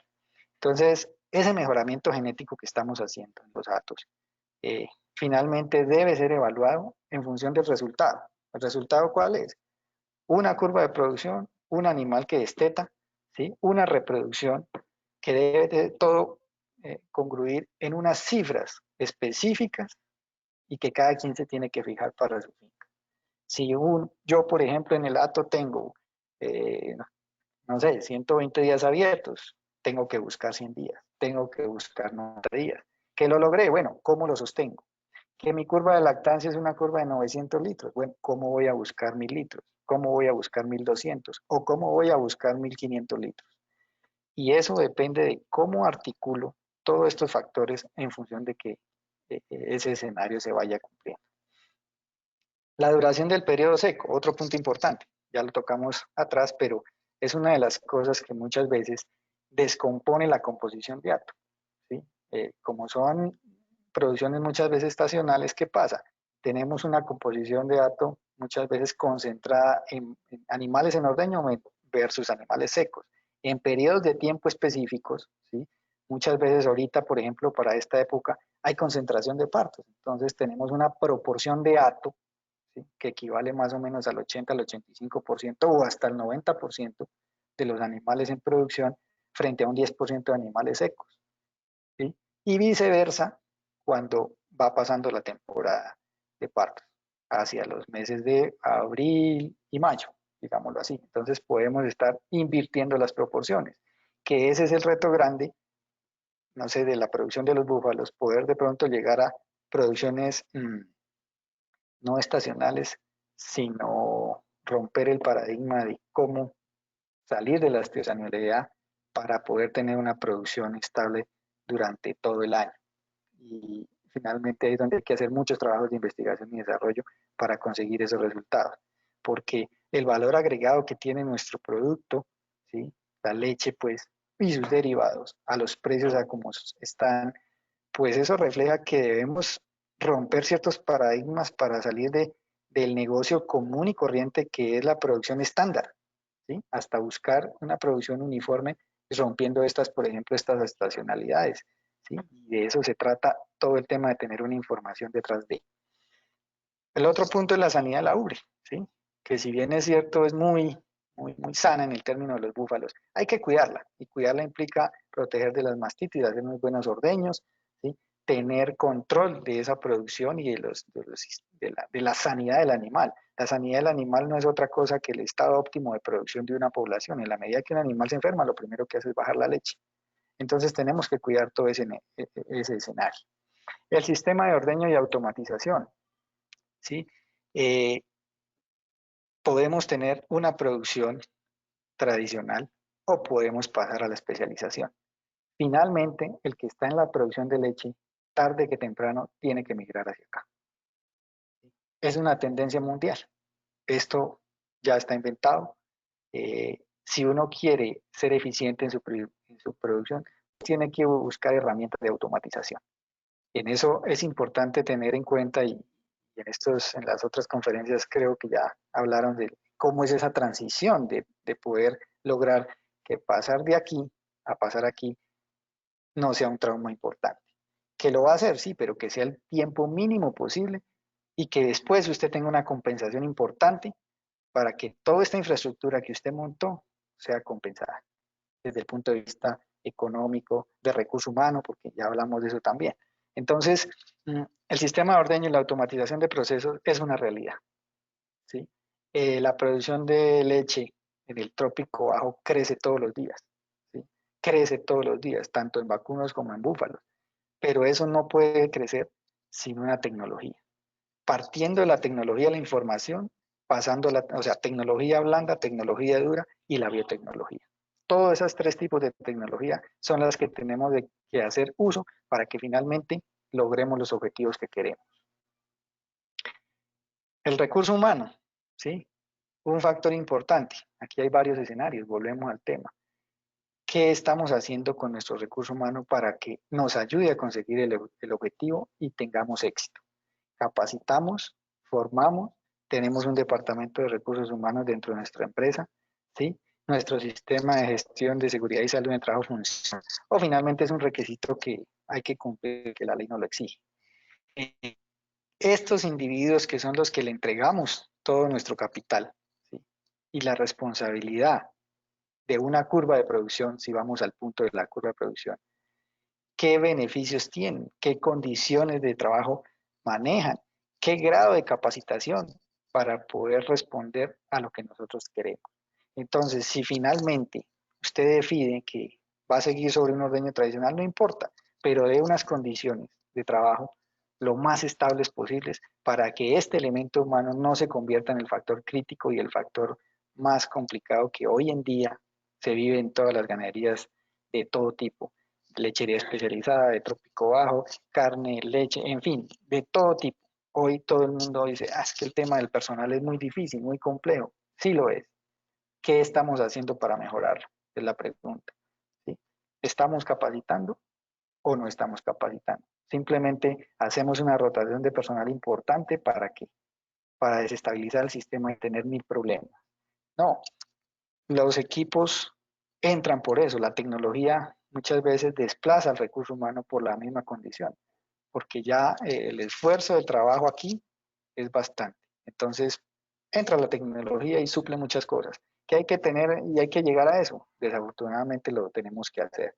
Pero si nos metimos en el tema de la producción de leche especializada, que yo pienso que debe ser así, el que ordeña es porque se quiere especializar y buscar un resultado económico diferente. Tiene que hacer cosas diferentes, ¿sí? Y eso implica trabajar muy duro con el recurso humano. Entonces, luego de conocer esos tres puntos y los factores que se deben definir los litros por lactancia de la curva. Es importante que le pongan metas numéricas a la curva. ¿Cuántos litros por lactancia quiero llegar? ¿Sí? Y buscar el objetivo meta en litros por lactancia de la curva de producción promedio del hato y los animales de primer parto. ¿Por qué hago énfasis en animales de primer parto? Porque son la punta de la genética que usted está preparando todos los años en su finca, ¿sí? Entonces, los animales de primer parto son los que le están marcando a usted ese grado de mejoramiento y de avance en la productividad de su sistema de producción. Si esos animales, ¿sí?, le están respondiendo, es porque usted está haciendo bien la tarea. De lo contrario, tiene que hacer los ajustes económicos de manejo, de recurso humano, de mejoramiento genético y de todo tipo que sean necesarios para cumplir los objetivos. De lo contrario, su sistema será un sistema pasivo, ¿sí?, no dinámico, donde finalmente no se van a conseguir resultados diferentes, sino simplemente un resultado que será o no satisfactorio de acuerdo a las condiciones de la finca. Y como punto final, pues buscar la eficiencia técnica y económica de los sistemas de producción, ¿sí?, de lechería, pues finalmente estamos en eso. Es a partir de información interna de las fincas y de la información externa que se pueden adquirir en los diferentes contextos académicos como este y prácticos, es decir, yendo a visitar a las fincas donde ya han desarrollado prácticas de manejo diferente, donde usan la tecnología, ¿sí? Y si no la usan, tendrán unas prácticas de manejo diferentes. A cada ganadero tenga lugar para que de esta forma llegar a encontrar los objetivos y metas que cada uno se fije dentro de su modelo productivo. Entonces, eso era pues lo que tenía para ustedes. Espero haber contribuido y pues dado haber compartido con ustedes una información que sea importante para el mejoramiento de su sistema de producción. Muchas gracias. Muchísimas gracias a usted, doctor Camilo Páez, por mostrarnos esta excelente conferencia, por contar con nosotros, con su conocimiento. Y estoy esperando las preguntas que tengan para hacerle al doctor Camilo. Invitamos a las personas a hacer las preguntas que requieran. Bueno, doctor, tenemos una preguntita ya en este momento. Sí. A pesar de que no se habló del impacto ambiental, ay no, perdón, qué pena contigo. ¿Qué impacto tiene la suplementación en la curva de lactancias? Sí, realmente la suplementación tiene un efecto importante, ¿sí? Muchas veces la gente no ve el impacto porque no define el perfil de la suplementación que va a utilizar. Siempre que tengamos que perseguir un avance en la curva de lactancia, debemos trabajar en puntos, en el nivel de proteína de la ración que quiero, que necesito, ¿sí? Y en el nivel de energía de la suplementación. Esos dos puntos son importantes porque es lo que va a definir. Si yo quiero más pico de producción, tengo que aportar unos niveles de proteína de sobrepaso muy importantes en la ración, ¿sí? Eh, y eso finalmente, ¿qué lo da? Un alimento balanceado o una fuente forrajera de alta disponibilidad. Hay muchas gramíneas y leguminosas que lo aportan. Pero siempre, si usted quiere buscar unas producciones, diría yo, por encima de 1.500 litros por lactancia promedio, ¿sí? En una curva, debe haber una suplementación que soporte eso en términos de más proteína, ¿sí? Y más energía. Y entra entonces al tema de discusión muchas veces, el tema de los nitrógenos ureicos, que ocurre mucho en vacas de leche de lechería especializada. Realmente hay que mirar hasta qué punto eso es un problema, ¿sí? Y cruzarlo con otros parámetros técnicos desde el punto de vista reproductivo para poder decir si eso es un problema o no es un problema. Entonces, la suplementación se paga en la medida en que haya un resultado, pero que usted tenga claro cuál es el propósito de suplementar y qué en términos de calidad de esa suplementación y cantidad. ¿Sí? Entonces, yo puedo manejar 1, 2, 3, 4 kilos dependiendo de, ¿sí? ¿Qué voy a hacer? Pero toda esa suplementación siempre va a tener un beneficio en términos de la curva de producción y de la reproducción. Finalmente, ¿dónde empieza ese proceso? Cuando usted hace un proceso de suplementación en el periodo de transición. Eso, con seguridad, paga los resultados a nivel de la curva de producción de leche. Muchas gracias, doctor. Tenemos otra pregunta, en épocas de verano en donde la fibra sube en los pastos, siempre se nos baja la producción de leche. ¿Qué recomendarías? Es crítico y eso es un factor permanente en los sistemas de producción de lechería de trópico bajo. Hay muchas fuentes de suplementación. ¿Sí? Están los silos, ¿sí? Los henos. Muchas veces el problema de un heno es que el heno es cultivado cuando el pasto ya está en condiciones demasiado pobres en nutrición, ¿sí? Pero finalmente si usted cosecha un forraje con ese fin de suplementar en periodos críticos, logra una compensación importante.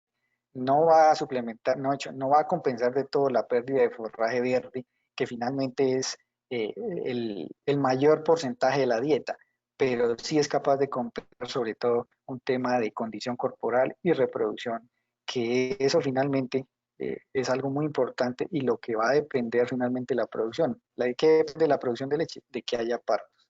Sin partos no hay producción de leche, entonces el tema es poder tener una muy buena fuente de suplementación, llámense silos, henos, alimentos balanceados, en disposición adecuada y en cantidad para suplementar. Y eso se hace con base en una programación, de acuerdo a la cantidad de animales, las hectáreas que tenga disponible o si hay que comprarlas, finalmente, cómo es el escenario económico para poder satisfacer esas necesidades de nutrición que finalmente debemos de darle a los animales, no porque, vuelvo y repito, no porque el búfalo sea un animal en términos de, entre comillas, de combate y muy eficiente transformando pastos de mala calidad, tenemos que aprovecharlo o tenemos que, digamos, darle garrote por ese lado, ¿no? De lo contrario, hay que buscar mejorar la productividad. Y hoy en día yo pienso que ya se ha hecho cultura en el tema de mejoramiento de la nutrición de trópico bajo en términos de forraje y suplementación. Entonces, es importante tener en cuenta de que hay que suplementar en épocas críticas con elementos que garanticen una composición en términos de calidad y cantidad, proteína, energía, lo más cercanos a buscar un requerimiento y unos objetivos de producción. Muchas gracias, doctor. Otra preguntita. Soy nuevo en búfalos. Me gustaría saber cómo manejar las búfalas en ordeño en verano, qué condiciones deben tener de humedad y sombra en potreros.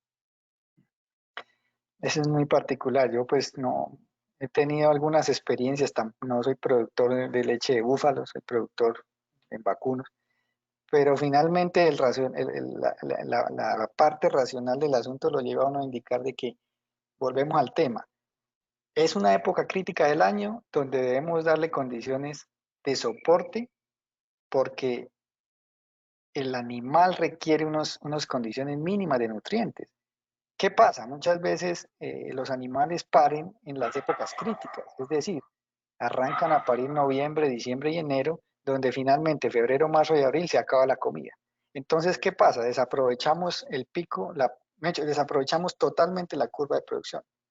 En cualquier sistema de trópico bajo puede ocurrir, tanto en búfalos como en bovinos. Entonces, ¿qué pasa? Es finalmente tener esa programación clara. Si finalmente el sistema está estacionalizado, ¿sí? O le damos una suplementación o rompemos un paradigma y rompemos la estacionalidad y regularizamos esa producción. No es fácil, ¿sí? No es fácil de hacerlo, pero yo invito a que finalmente se hagan esos trabajos de romper paradigmas. Y finalmente, si la producción implica perder el 50 o el 70% de la producción, es importante tener en cuenta que tenemos que generar estrategias de manejo nutricional muy diferentes para compensarlo. Y siquiera disminuir esa pérdida, no sé, un 20%, un 15%, pero no un 70 o un 80%. Muchas gracias, doctor. Y una última pregunta. El precio de la leche en el mundo lo establece Nueva Zelanda y su producción es totalmente estacional. ¿Por qué debemos tratar de romper la estacionalidad en los partos? ¿No es ir en contra de la naturaleza? No es porque pues no es que no sea ir en contra de la naturaleza, es ir a favor del negocio. Finalmente uno se mete en una producción donde la producción de leche es un negocio que genera un flujo de caja importante diario, ¿sí? El periodo crítico, muchas veces de 3, 4 meses, donde la producción se baja un 80%, ¿qué soporta los ingresos de ese periodo crítico? Las crías, probablemente. Pero finalmente en un país de trópico donde estamos, donde podemos tener una producción realmente estable o siquiera no tan estacional, yo creo que es una ventaja porque nos da desde el punto de vista económico un beneficio que muchas veces es inexplotado, ¿sí? ¿Por qué la producción de leche de trópico alto en Colombia muchas veces es tan atractiva? No es fácil, pero es atractiva desde el punto de vista económico, con todas las limitaciones que pueda tener en términos de costos y problemática que la estamos viviendo, pero es una cosa que da un beneficio económico permanente durante un año. Entonces, muchas veces son cosas que hay que evaluar, ¿no? No quiero que sea una camisa de fuerza y decir, no, hay que ir en contra, ¿no?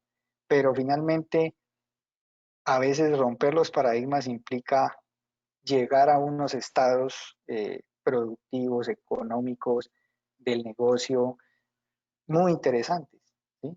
Donde hacer las cosas como las hace todo el mundo probablemente no sea la misma forma. Aquí tenemos posibilidades de hacer cosas diferentes, yo pienso que hay que hacerlas.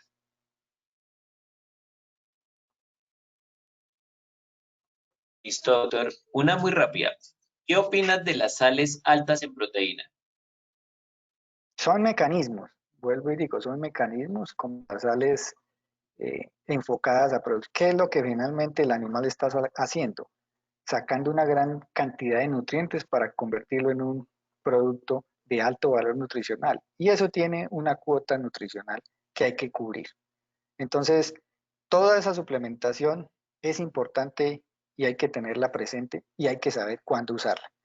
Las sales proteinizadas, las sales con un perfil para vacas de producción de leche o para animales de producción de leche, no para animales en producción de crías. Porque finalmente, ¿qué tenemos? Animales produciendo leche, sean de carne o sean de leche, pero son animales productores de leche. Los animales en cría son animales productores de leche, ¿sí? No por eso tenemos que dejar de dar una nutrición que en teoría muchas veces sacrificamos cantidad de nutrientes por costo y estamos sacrificando un animal, unos resultados reproductivos y una eficiencia en la parte económica bastante importante. Entonces, la suplementación hay que usarla, ¿sí?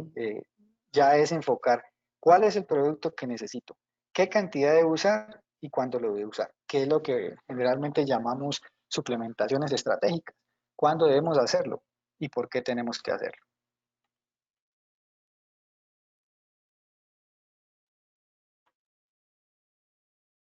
Bueno, doctor Camilo, muchísimas gracias por la presentación, muchísimas gracias por aceptar esta invitación al seminario y pues esperamos encontrarnos de nuevo en otra oportunidad. Es con mucho gusto y espero haber hecho aportes interesantes a la conceptualización de la ganadería y, y qué bueno compartir con ustedes estas informaciones porque es interesante. Los invito a que sean muy rigurosos con sus métricas, generen información, usen sistemas de información, analicen la información para poder buscar un escenario diferente y poder llevar el sistema de producción a un nivel diferente, de más productividad, más eficiencia económica, técnica y de todo tipo. Porque hay mucho potencial y hay muchas oportunidades. Nos falta ser mucho más inquietos, mucho más proactivos para buscar esos escenarios que el mundo nos está pidiendo. No solamente el vecino, esto es una competencia global que hay que cubrir. Bueno, pues no me queda más sino agradecer también a los asistentes. Gracias por acompañarnos en esta primera experiencia de Seminario Bufalero. Desde el programa de Ingeniería de Alimentos de la Universidad de La Salle, quisimos darle, en asociación con la Asociación, valga la redundancia, colombiana de criadores de búfalo, quisimos darle una respuesta a esa pregunta. ¿Qué tan lejos queremos llegar con el búfalo? Acciones que generan valor. Y sí que vimos que hay acciones que generan valor en esta cadena. Tuvimos 10 conferencistas de lujo. Cada uno de ellos aportó desde su campo de experticia un granito a poder fortalecer esta cadena agroindustrial. Estuvimos hablando del sector primario, estuvimos hablando del sector de transformación, etcétera. Para la Universidad de La Salle, para el programa de Ingeniería de Alimentos, es un honor poder brindar esta oportunidad. Y esto no se va a quedar solo así.